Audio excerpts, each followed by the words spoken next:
Hello everyone, it's Denise has Something Beautiful Handcrafts. Welcome to Makers Monday, and this is a miniature breed study video.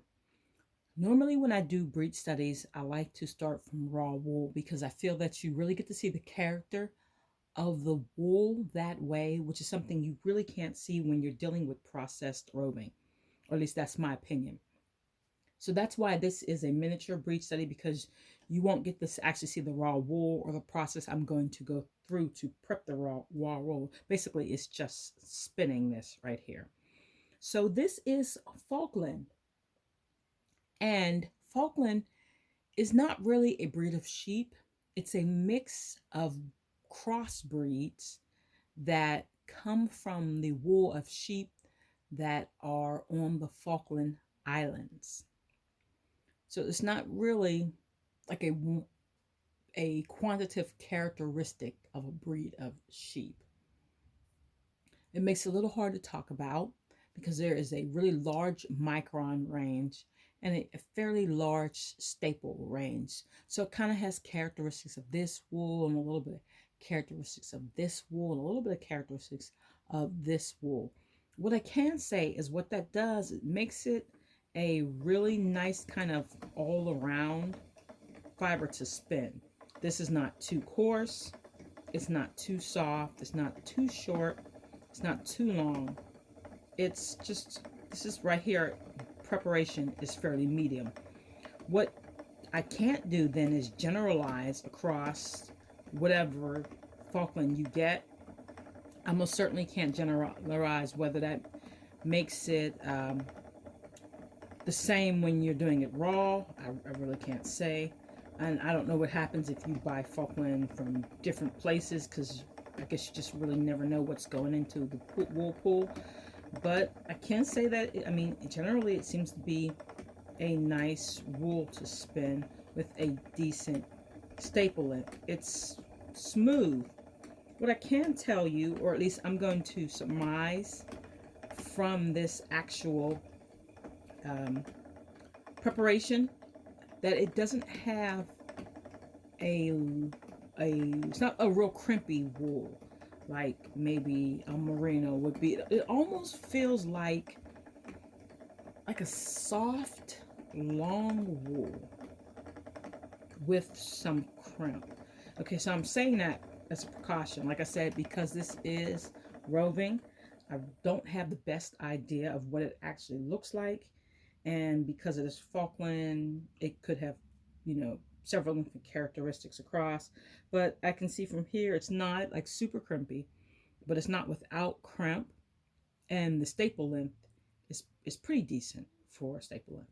I can definitely say that I enjoy spinning it. Now, I just want to clarify that the reason why I'm spinning this close to the orifice is because it keeps me in the camera shot, keeps the camera shot tight, keeps you from seeing like the entire space that is surrounding me. So normally I do not spin this close to the orifice. It's just so you can see how I am feeding this in a worsted draw, short forward draw. I'm taking it to about the edge of where I can feel that the staple length is ending. So it's a shorter forward draw than maybe some other breeds. That does give me a really good idea of staple length. I'm spinning worsted generally as always, though I feel this wool would probably be an excellent candidate for woolen spinning. Feels nice. As you might well know, I don't spin a great deal of roving. I like to have a lot of control over the feel of my fiber and the preps, so I tend to prefer it raw. Also, roving sometimes feels like really scoured, like the life is scoured out of the fleece, which I prefer not to have. And when I do get roving, I try to get it for my own personal spinning from maybe local mills. This roving, though, is nice. It does not have that crunchy roving feel that often happens with some of the, I should say, over scoured, kind of big commercial mill type rovings.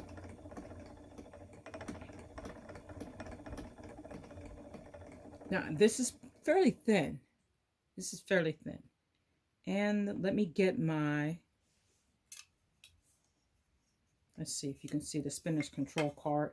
It's all wrapped up around the screw down here. So you can see how thin it is. That's the single.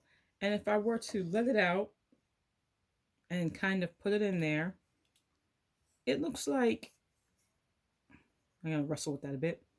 It looks like it would go easily into the fingering weight groove. This Faulkland just seemed to want to spin up nice and thin. And in this case, I'm not going to fight it. I'm going to go ahead and let it be whatever it wants to be. Some fibers are like that. A lot of times I force my fibers into submission, you know, because this is the yarn I want, and I've chosen this particular fiber, and that's what I'm going to do. And sometimes they, no matter what you do, they just kind of, you know, they spin to the crimp and they do what they want to do. And this one I'm okay with.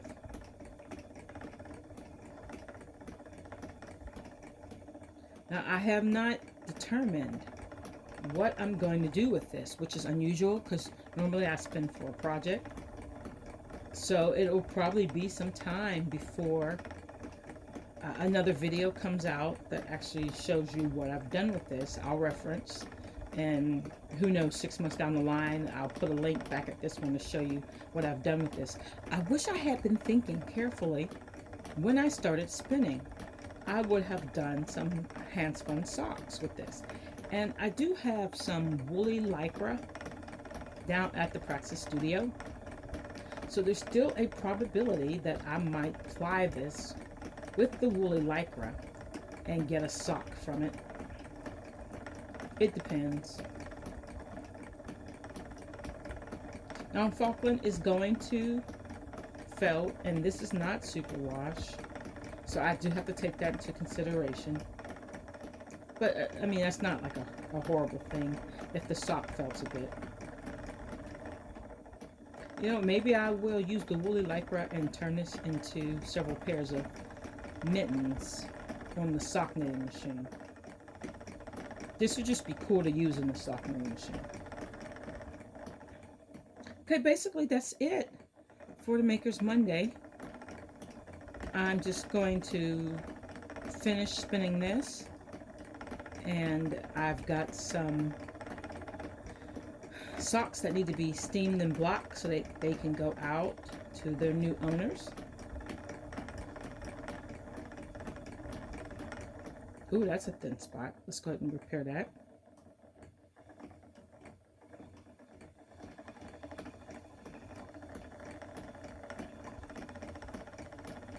Thanks for watching, and I'll see you next week.